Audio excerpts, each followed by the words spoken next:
Welcome to Low Key PD. In this video, we're going to explore the checkbox grid questions in Google Forms. Much like a multiple choice grid question, a checkbox grid question is set up with rows and columns. And again, it allows you to ask multiple questions that are similar with very similar selection banks for the students to use or whoever is taking their time to fill out the form.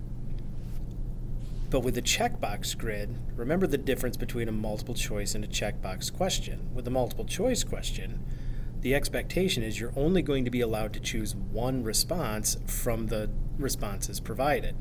With a checkbox question, you may be able to, in fact you would be able to, and you may need to select more than one of the options in order to respond to the question correctly.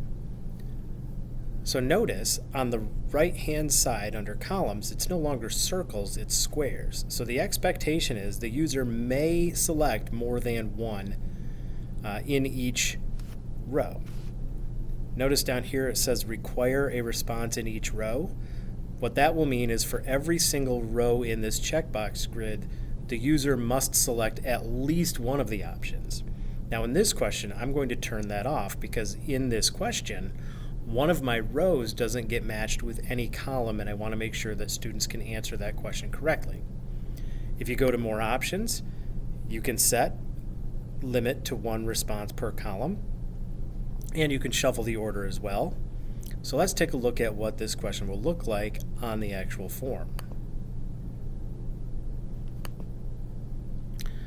So I preview the form, and as the students fill it out, all right, so f of -2, I believe that is 6, and then this is 2, 0, 0, 2. Notice that in the first and second rows, I've selected more than one option, and in the third row, I haven't selected any option. None of those get filled in.